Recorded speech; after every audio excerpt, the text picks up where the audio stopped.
Om. Om.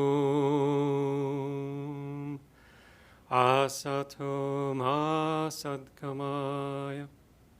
Tamaso ma jyotirgamaya. Mrityo ma amritam gamaya. Abhirabhirma edi. Rudayate dakshinamukam tenamam pahi nityam.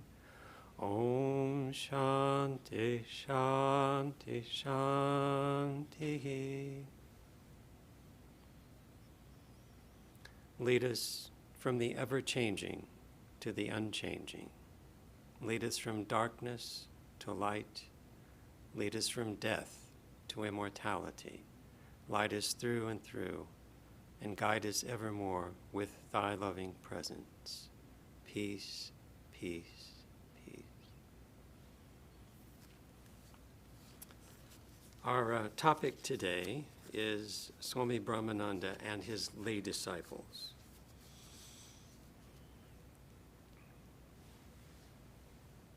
The true history of a mystic's life is wrapped in mystery. He or she lives and moves in a plane which is different from ours.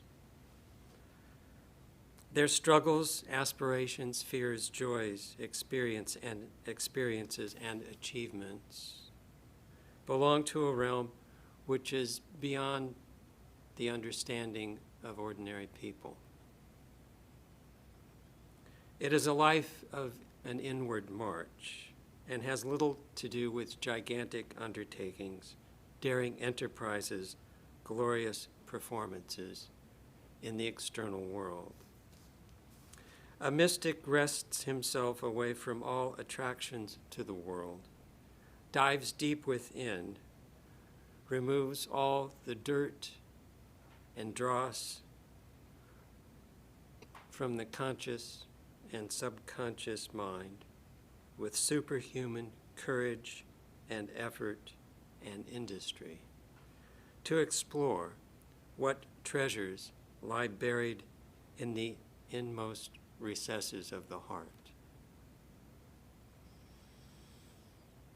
The mystic usually leads a secluded life, which hardly comes into the public gaze.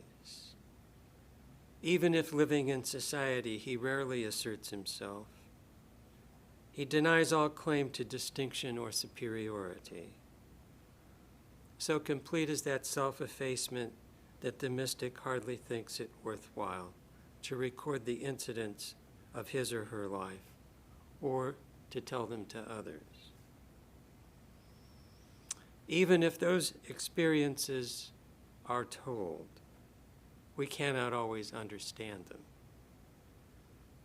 What manifests itself in their extraordinary purity, wisdom, power, love, blissfulness, and humility is only a fringe of the real life, which for the most part is unseen and not readily comprehensible.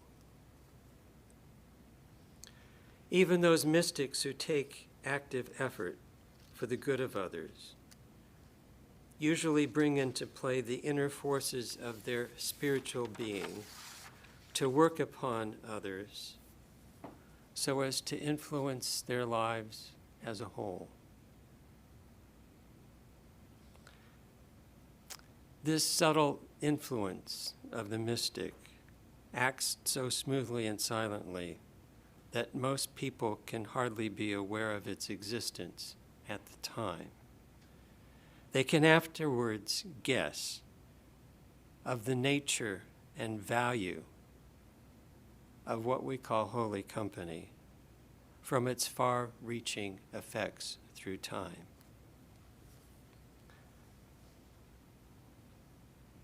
Of this type of mystic, only those whose conduct is marked by outward deeds and attainments in the practical life become prominent and known to the public. The rest, though great, are likely to pass as little known. Sri Ramakrishna, like all great spiritual teachers, had his chosen ones. And the greatest of that group was Swami Vivekananda, who carried his message from one end of the globe to the other, establishing a new system of religious thought and life. But what he left in an infant stage was reared into full form under the fostering care of his brother disciple, Swami Brahmananda, whose transcendental spiritual characteristics had marked him as the spiritual son of Sri Ramakrishna. The institutions created by Vivekananda were consolidated and developed by Swami Brahmananda. Vivekananda laid the foundation. Swami Brahmananda built the edifice. Swami Vivekananda, with his dynamic, aggressive personality, fought against materialism, agnosticism, and atheism, and made religion acceptable to the highly educated East and West. Swami Brahmananda, on the other hand, with his characteristic quietness, set about to mold the lives of those who, in response to Swami Vivekananda's call, gathered around the name and ideals of Sri Ramakrishna. Swami Brahmananda's gentle personality, shining beside the flaming figure of Swami Vivekananda, may lose its conspicuousness, but not its greatness and glory. I was quoting just now from the first English language biographical sketch of Swami Brahmananda, written in 1930. We're observing the 163rd anniversary of Swami Brahmananda's birth, which occurred this last Tuesday. And the topic is Swami Brahmananda and his lay devotees. And aside from the talk celebrating that anniversary, we're also celebrating Swami Brahmananda's birthday with an ongoing snowstorm of 12 plus inches.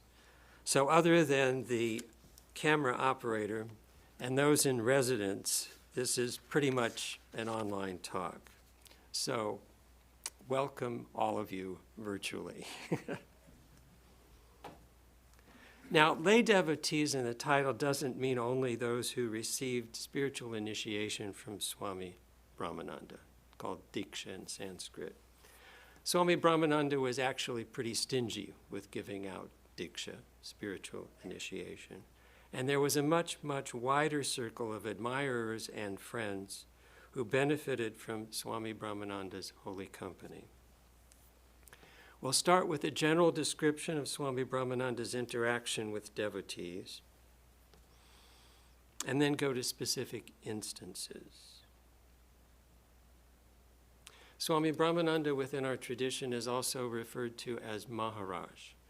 And this comes from Sri Ramakrishna's assessment when he was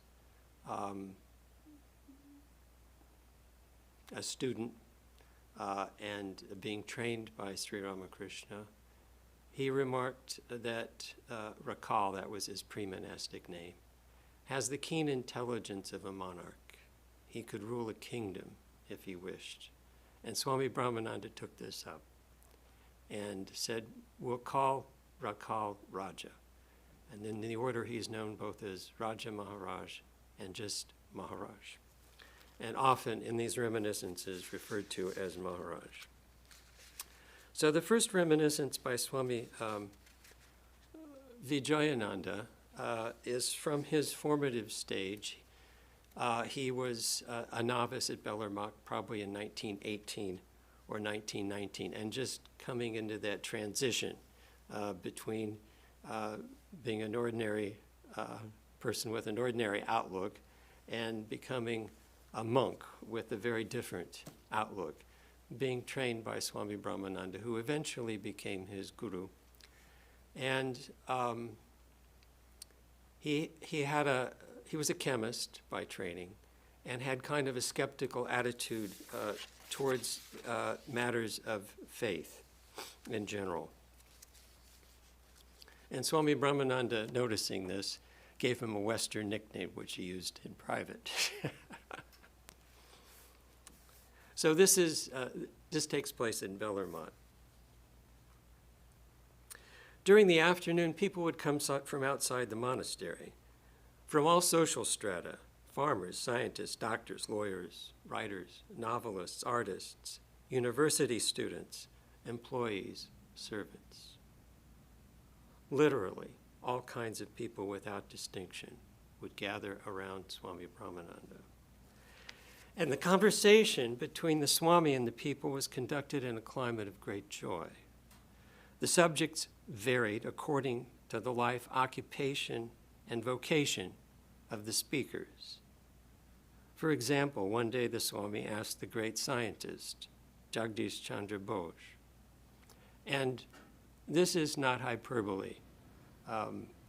Swami Jagdish Chandra Bose was a great scientist, and he did pioneering work in electronics with radio waves and microwaves and developing instruments to detect them and transmit them. And Marconi, he could have gotten the Nobel Prize that Marconi got just as easily. He didn't. And he was 50 or 60 years ahead of his time in plant physiology. He laid the groundwork of now what's called plant neurobiology. So Jagdish Chandra Ghosh, to Jagdish Chandra, and he understood that plants had nervous systems of a sort and proved that in his laboratory. So the Swami asked the great scientist Jagdish Chandra Bose, "Sir, how long will you continue to observe the different manifestations of life in the plant kingdom? Don't you see minerals are waiting for you? They want you to show the world that they also are invigorated by the same divine life. Everything is a manifestation of that living divinity." The professor was very pleased with this recognition of his work and humbly said, "If you bless me, someday I shall be able to do it." To a famous dancer, he said, "What a wonderful dance you showed me, interpreting the young Sri Krishna. But if you allow me, I would suggest something. While dancing, as well as in any other of his acts, Sri Krishna never forgot that he was God incarnate. So when you represent Krishna through dance, don't forget this." Now you notice this is a suggestion gently offered. This is like the dew. It's not coming from above, if you don't mind. The dancer answered, "Maharaj, that's impossible. How will I be able to raise myself to that divine height?" "My son, do this. Before beginning your dance, meditate for a while on Sri Krishna, and you will see Sri Krishna himself will take possession of your body, and your dance will be different because of that." And the talk would go on. Maharaj told one lady, "Mother of so-and-so, what a delicious dish you prepared last week. But, if you don't mind, if you add this spice," and he mentioned it, "and then offer it to the deity in the shrine of your home, you will see how much happiness will come into your heart. You've always cooked for your family. From now on, cook for God. And your sons, eating that sanctified food, will also feel uplifted." From my place on the big veranda, I would observe these extraordinary meetings and would notice everyone felt joy. When the meetings were finished and people were going downstairs, they would say, "Maharaj loves me more than anybody." And I would think, these people are crazy. Since Maharaj is a human being, he must have more love for some than others. How can it be that everyone is his favorite? Besides, I would think with my immature attitude and my novice approach to spirituality, what kind of meeting is this? There was no advice on prayer or detachment, no instructions on meditation. Maharaj didn't tell anyone that he should practice austerity or do any spiritual practice whatsoever. And here all say he's an ocean of spirituality. I don't understand anything. But at the same time, my love for Maharaj was always increasing. I could feel how his love would lift me up and make me forget all about my previous life. One day, at 2 p.m, I was called to his room, called on the carpet. And there, for the first time, I learned about one aspect of true spirituality. Maharaj had already given me a nickname, which he would call me when we were alone. It was a Western nickname. Smiling, he said, "My son, I also observe you when you're observing me." Do you know something? People don't know what true spirituality is. In this world, most don't know what pure love is. They don't know how to love, but nevertheless, all expect to be loved by others. They come to see me, expecting me to solve their problems. I tell them they should tell their problems to God, and He will remove their pain. Everyone suffers, but each person has something good inside them. Maybe they don't know what their good qualities are. I encourage them to develop this good aspect that they have inside, and so doing, they come to have faith in themselves. They come to have shraddha. They feel my love, and their hearts melt, and so they continue to love me and get ready for spiritual life by nourishing that faith in themselves and their love for me. Later, when by God's mercy, a desire for purification and permanent happiness wells up within them, I will tell them, do this. And then, in a clean, cultivated soil, in other words, the mind's been prepared, the seed of spirituality will germinate.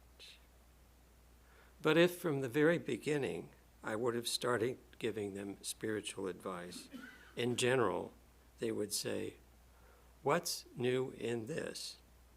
All that Swami Brahmananda is telling us, we already know. We have read it in the books."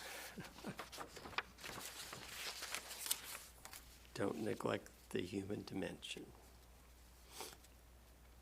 So the topic is lay devotees, but most of the narration is given by monastic devotees, and usually monastic disciples of Sri Ramakrishna. So this one is from Swami Nirvanananda, who was Swami Brahmananda's personal attendant during the last years of his life, and later vice president of our order. Devendranath Bose, nicknamed Devan Babu. Babu means, it's an honorific, it means Mr.,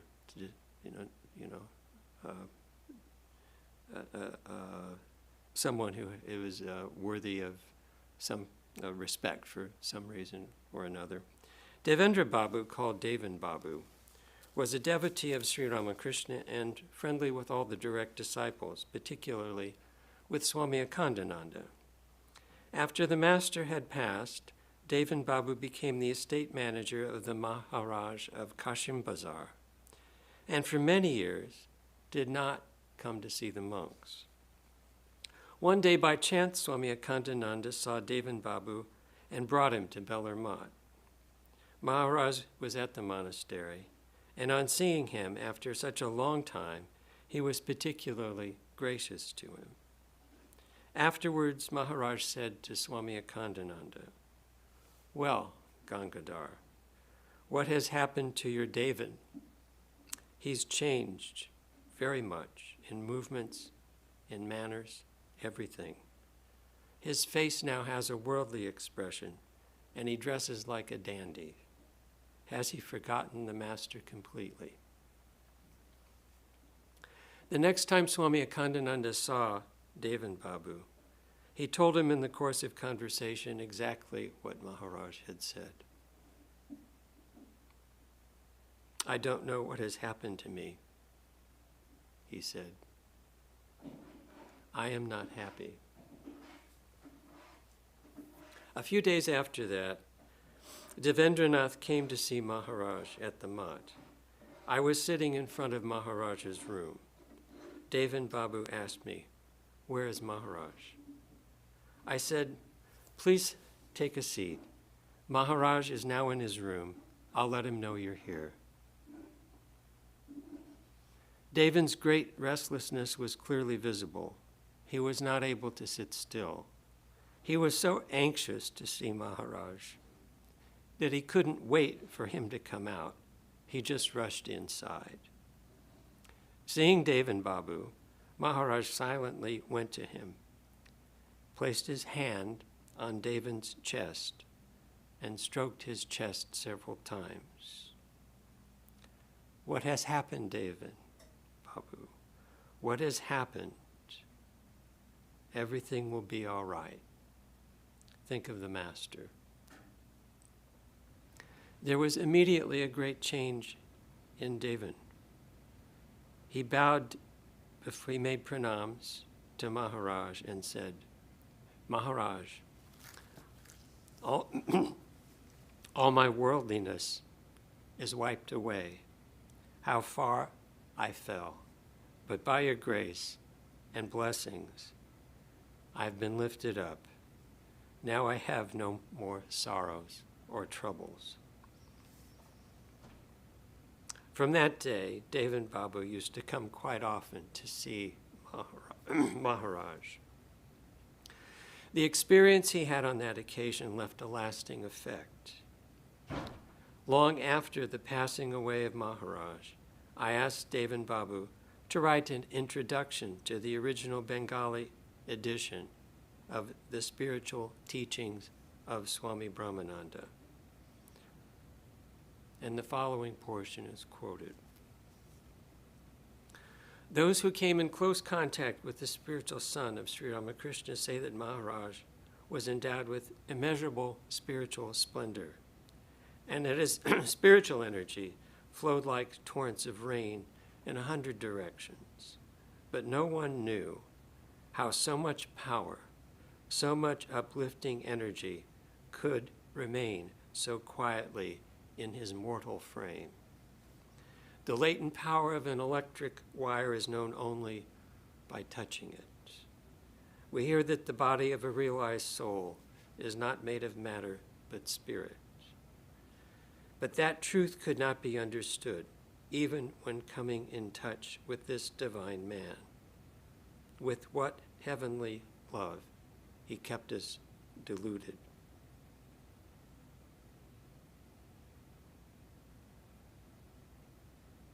Swami Nirvanananda continues.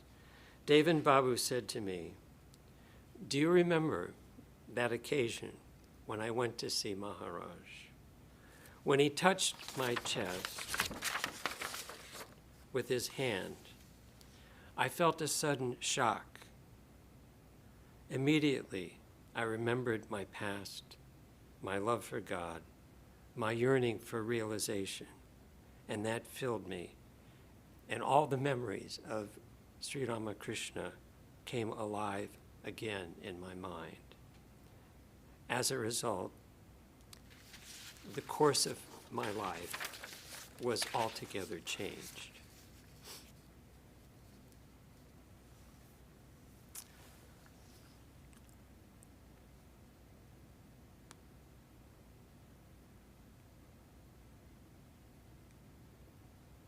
We really can't know how someone like Swami Brahmananda touched and affected people.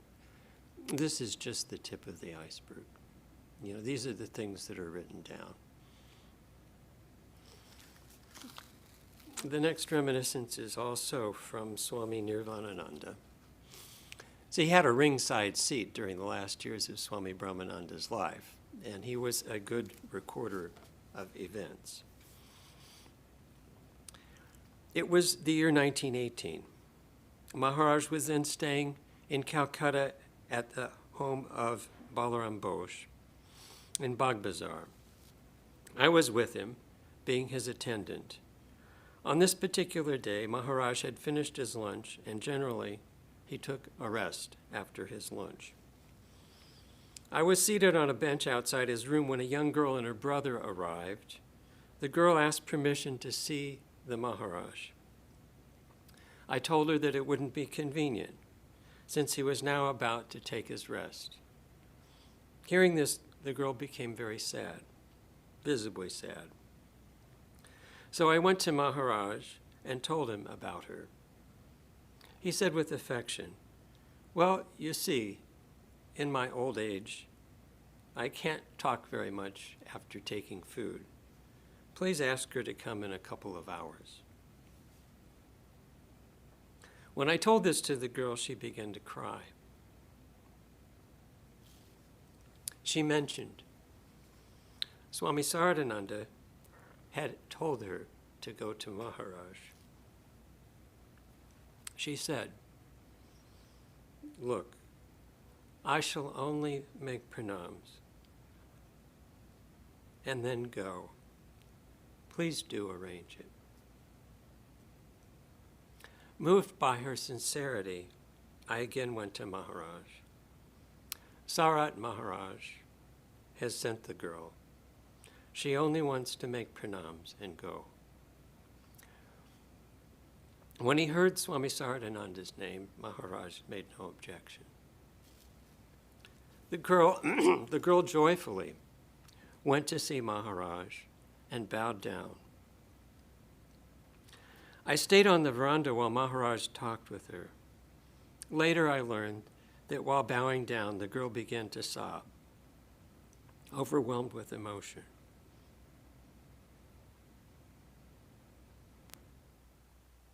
Maharaj suddenly went into an ecstatic state and became silent and motionless.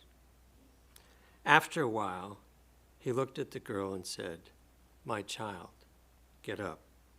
Tell me what has happened."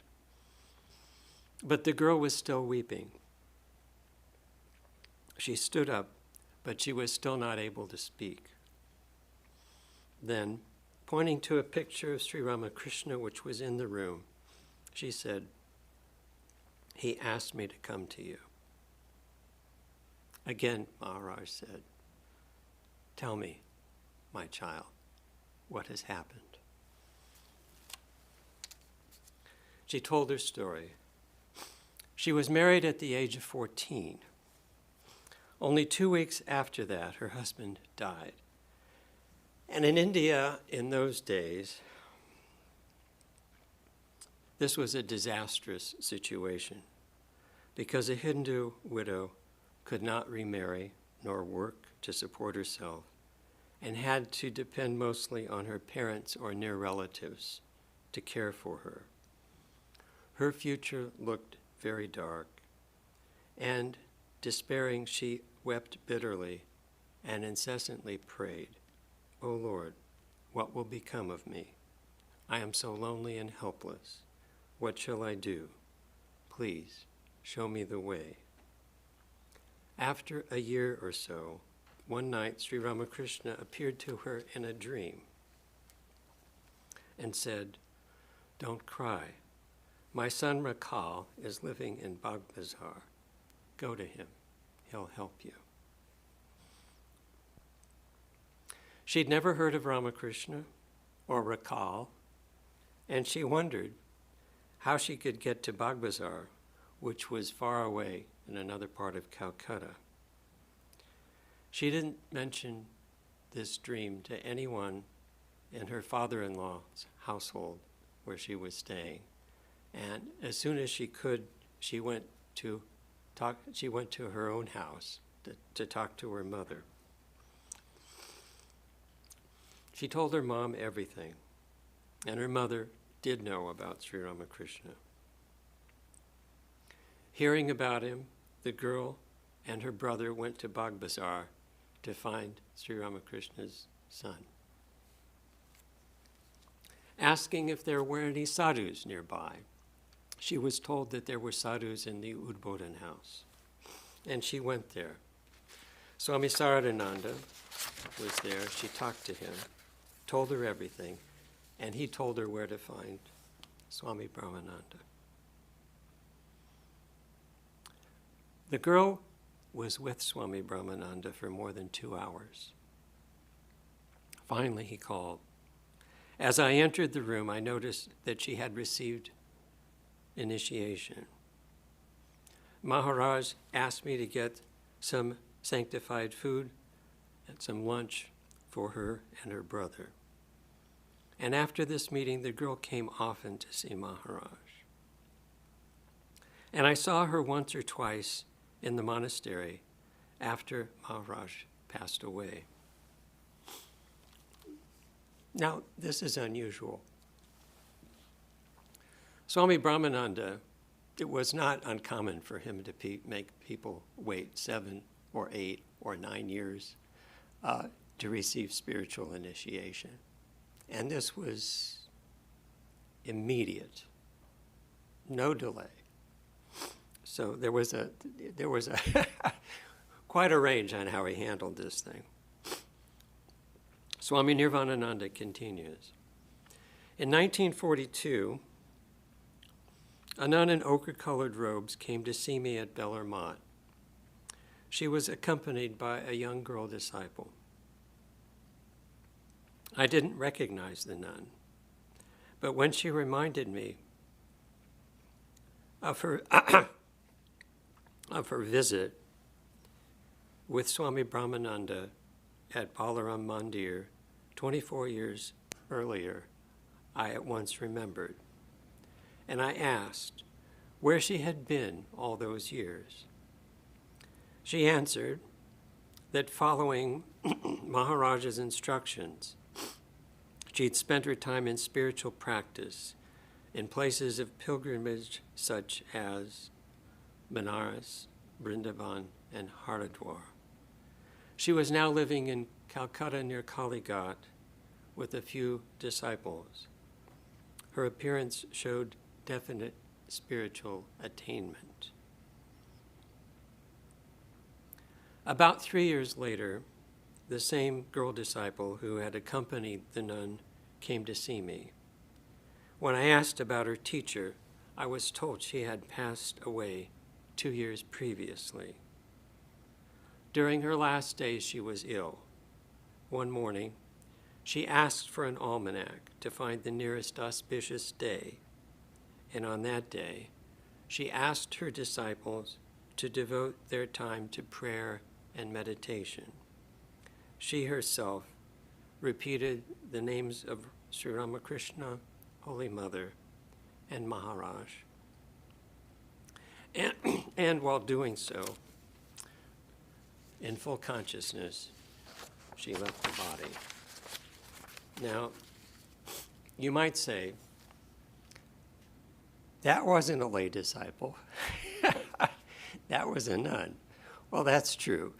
But all monastics start off as lay people. That's how it developed.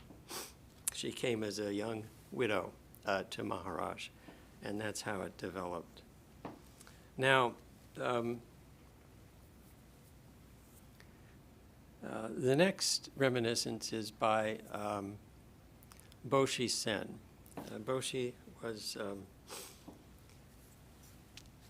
closely associated with the Ramakrishna order, but he was not a disciple per se of Swami Brahmananda, but very closely associated with him.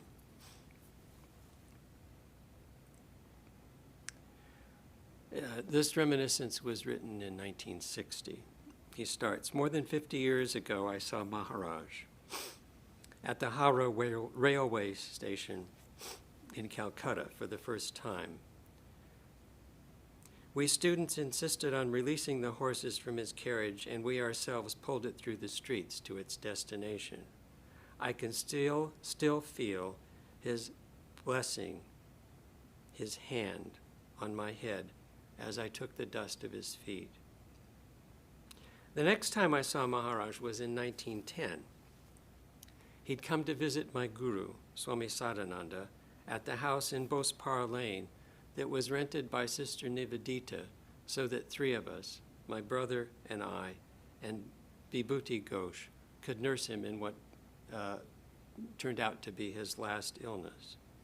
So Swami Sadananda was Swami Vivekananda's first monastic disciple, and so Boshi received initiation from him. And Maharaj came to see Sadananda, who was ill. In conversation, Swami Brahmananda said, I bought some land for the monastery in Bhubaneswar. When Swami Sadananda, with folded hands, replied, Maharaj, I want to be the gatekeeper of that monastery. Maharaj said gently, my child, first get well. Those 5 little words were so filled with sweetness, tenderness, and love that we almost melted when we heard them. After Swami Sadananda gave up his body in 1911, I saw Maharaj often, particularly when he was living in Calcutta. He used to stay not far from me. Nevertheless, I was working in the laboratory of Dr. Jagdish Chandra Bose, the world-renowned scientist, and was not always free to go to him whenever I liked. And for this reason, Maharaj gave me the nickname Season Flower. He was great at nicknames. So Boshi Sen was also a great scientist. He was an agricultural scientist and very prominent in what became the Green Revolution in India. Any little service, how insignificant, done with real devotion, never escaped Swami Brahmananda's recognition. Once I was asked to prepare a chillum of tobacco for him. 3 different attendants in turn came to hustle me, but I refused to take the chillum to Swami until I was satisfied that it was just right. When Maharaj drew his first puff, he gave me an affectionate smack on the back. One more chillum like this and I'll give you final monastic vows. Of course, this is a householder. One day he asked me, can you shave me? If you help me, Maharaj, I can. And I answered, kind of stimulus response. And then it flashed through my mind how I would feel if by accident I ever cut him. And so it became my privilege to shave him on my way to the Bosch Institute. Usually on cloudy days, he didn't want to be shaved. And one morning, as it was drizzling, I went straight to work, quite certain that Maharaj would not require my services. When I saw him that night, however, he was rubbing his chin and uttering an exclamation that sounded like, oof. I learned my lesson. It was not for me to take any decision upon myself concerning Maharaj. One of the little girls at Balaram's house asked Swami Shankarananda, where does Maharaj's barber get such good clothes?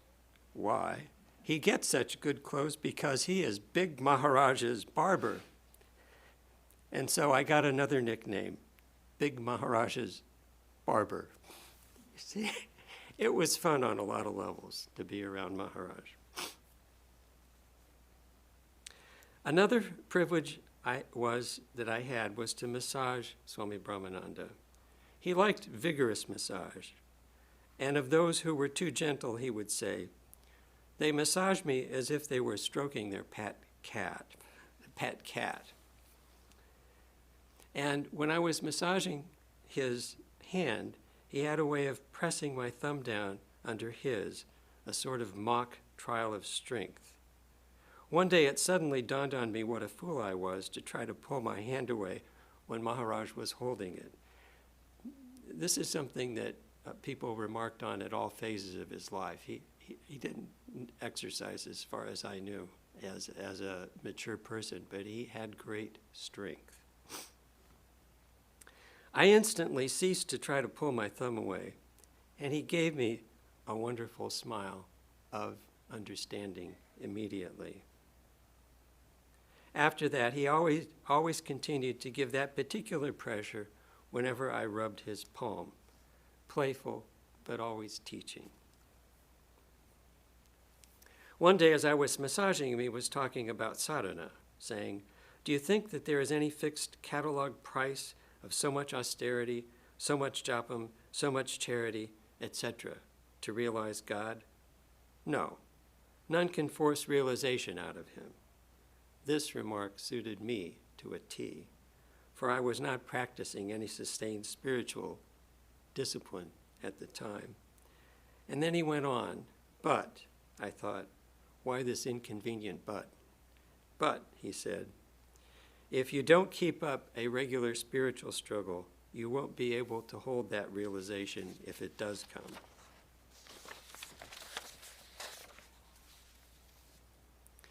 In April of 1922, the terrible news came that Maharaj had cholera. I hurried to Balaram's house to find out if it was true. I just peeped into his room, and though his back was turned, he immediately asked, "Who is it?" I asked whether I could fan him. "Yes, do." With his permission, I was allowed to join the group who nursed him. 2 days before he gave up his body, he was in a wonderful ecstatic mood, showering unending blessings on all in the room. For the first time, we heard from his own lips who and what he was. Ramakrishna said that he was Sri Krishna's eternal companion, a cowherd boy of Vrindavan, playmate of Sri Krishna. The blessedness we all felt at that time has not diminished in intensity through all these years. He filled each of us to the utmost limit of our capacity. An hour before he left his body, he quit speaking and seemed to have withdrawn to some distant realm beyond the reach of any of us. I was very gently stroking his palm and wondering if he still remembered that old playful pressure of his thumb. That instant, I felt it. Light, but unmistakable. Maharaj's last bequest. Wow. To have that kind of sympathy, such that even he's on his way out of the body, he's leaving his body, he still has that recognition of this person next to him and what he needed. It's quite remarkable, almost unbelievable. So the next reminiscence is from Swami Brahmananda, who was I don't know whether he was actually a disciple of Maharaj's, but he was certainly trained by Swami Brahmananda as a young monk and was close to him. Maharaj used to call many devotees by various nicknames. One old man was called Abdul, a Muslim name, though the gentleman was an out-and-out Hindu. He was called Abdul only because he had a long white beard. Another gentleman with a big mustache was called Kaiser because it looked like the mustache of Kaiser Wilhelm of Germany.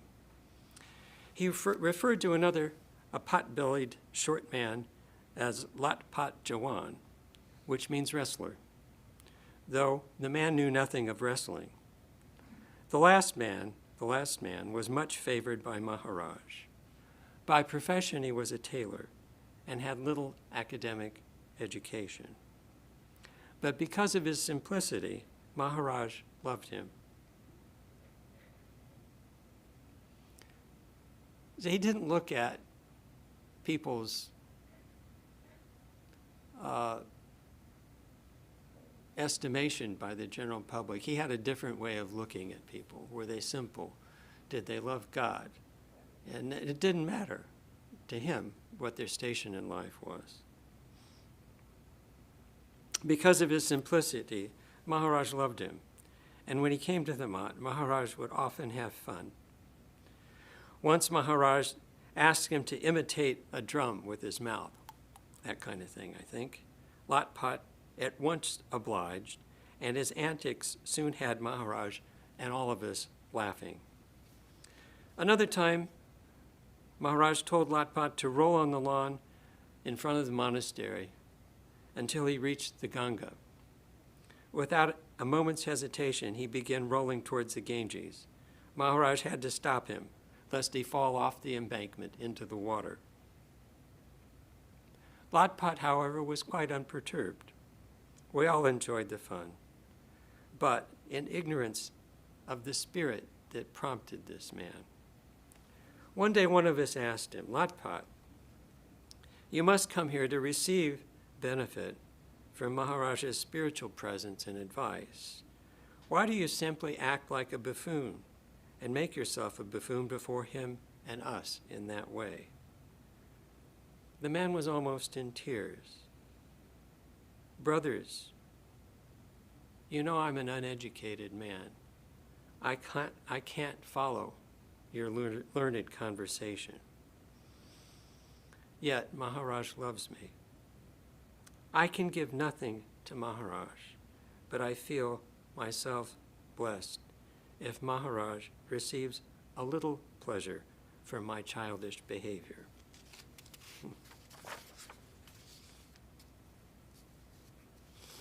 And this is from Swami Seshananda. Swami Seshananda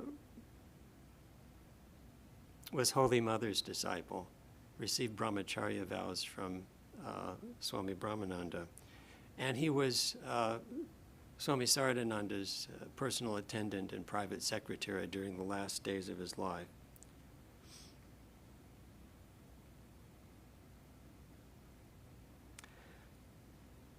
Swami Brahmananda, says Swami Seshananda, had the simplicity of a child and the wisdom of a knower of Brahman. One day he put on the mask of a tiger to frighten the grandchildren of Balaram Bose. After the first cry of fear, one of the children said, "Oh, it's Maharaj. You can't frighten us." Maharaj then removed the mask and took all the children on his lap. He gave them some candies, which he had asked me to bring for this purpose. And then Swami Seshananda gives an editorial comment. It seems that when we can recognize the reality behind the veil of Maya, the terror of the world disappears. It looks like a tiger, but Maharaj is hiding behind. The next moment, Swami Brahmananda was so absorbed in contemplation that I couldn't ask him a question for which I had come. He was so grave, so withdrawn, I did not dare to speak. I sat in silence for a while, prostrated mentally, and left. See, this is it. He's playing in this world. He's playing in this kind of joyful way that's always informed by his connection with the divine ground. So it's uplifting. So it's one of those situations where people loved him, but they didn't understand.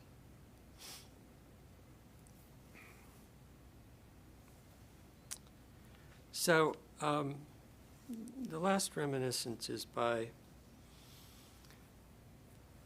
an actress named Tara Sundari. During the first quarter of the 20th century, she was one of the finest actresses of the Bengali stage. And in those days, she was kind of an outcast in terms of society. Even though society praised her and came and looked at her dramas, she was the child of a courtesan. She never knew her father. And she was outside the pale of society.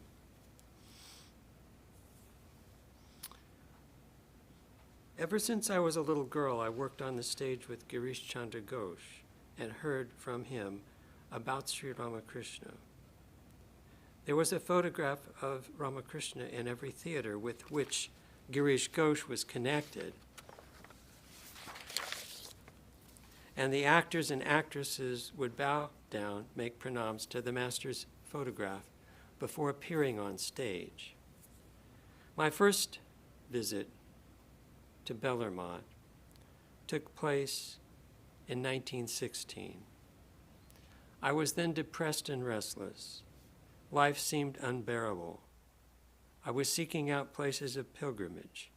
In this unhappy state of mind, I finally went to Bellarmont.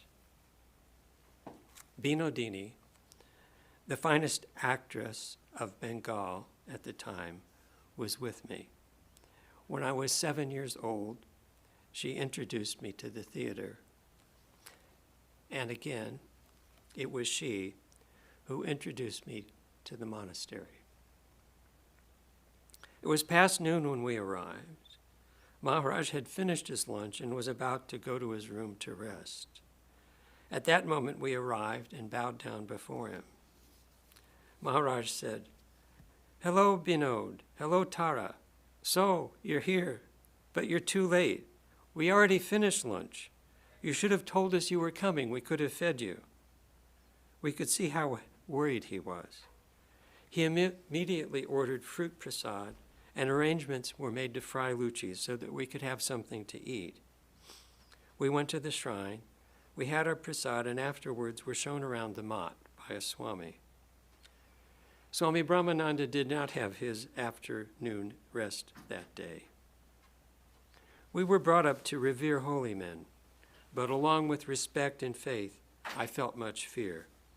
I was a fallen woman, and so when I touched the holy feet of Maharaj, I did it with great hesitancy, afraid to offend him. But his sweet words, his solicitude, his love dispelled my fear. Maharaj asked me, "Why don't you come here often?" I said I was afraid to come to the monastery. With great earnestness, "Fear? You're coming to Sri Ramakrishna. What fear can there be? All of us are his children. Don't be afraid. Whenever you wish, come here, my daughter. The Lord doesn't care about externals. He sees our inmost hearts." I could not hold back my tears. My lifelong sorrow melted as the tears fell from my eyes, and I realized, here is my refuge. Here is someone to whom I am not an outcast.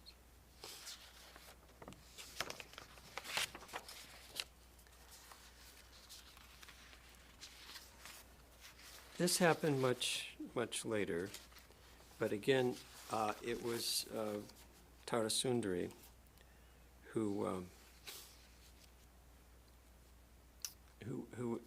it shows the progression of her relationship with Swami Brahmananda.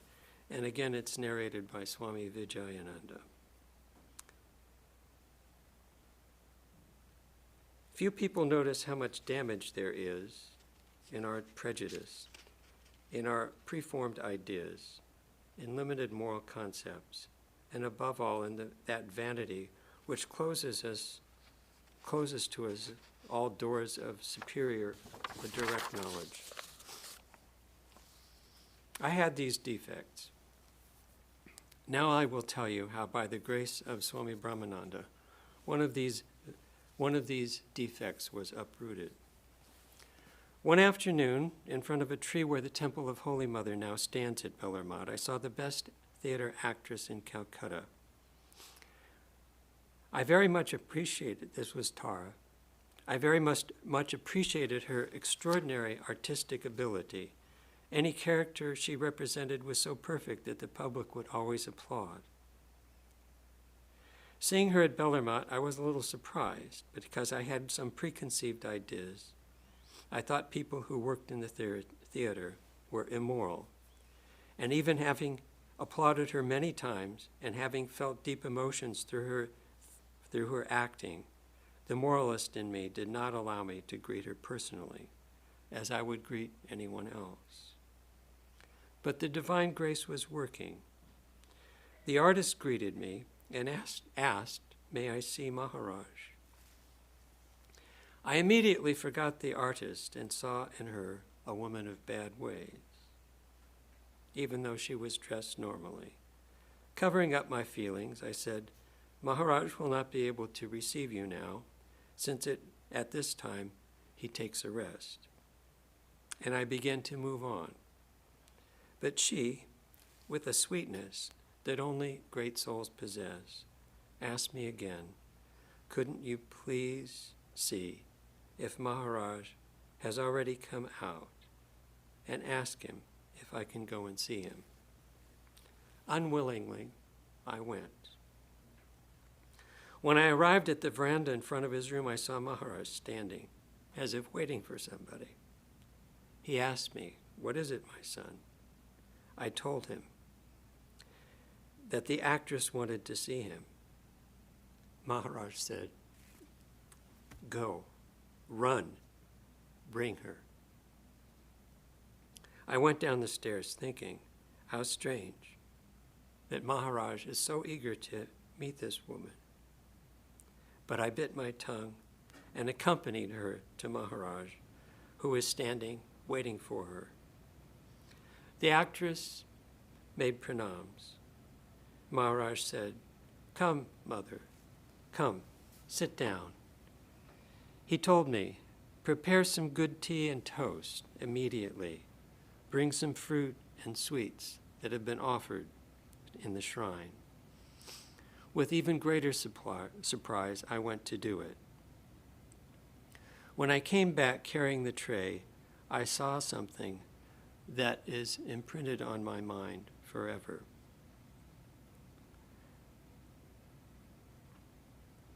The actress had her head on the Swami's feet, bathing them in her tears. He was standing in his majestic way, and she was saying, "Father, you know everything. Nothing is secret to you. Tell me, is there any hope of salvation for me?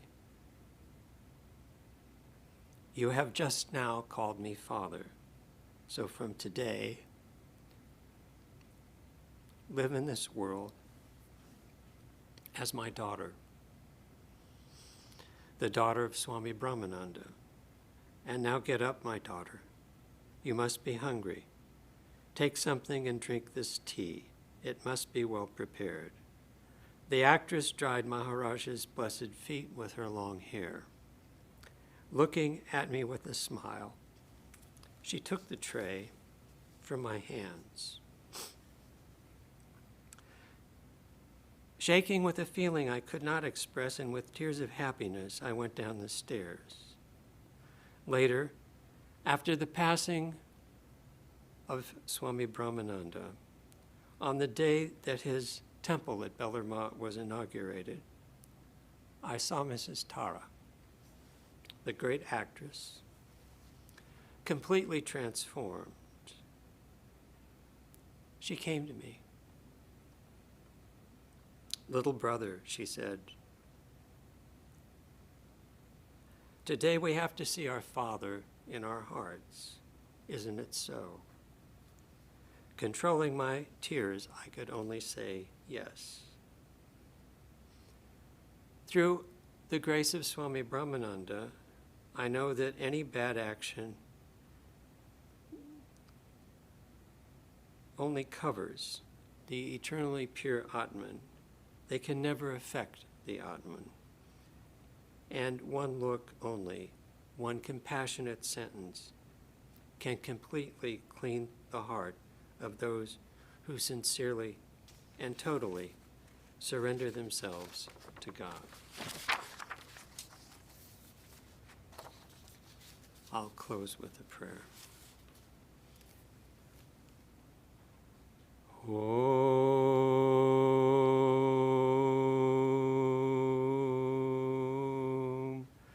Purnamada Purnamidam Purnat Purnamudachyate Purnasya Purnamadaya Purnameva Vashishyate.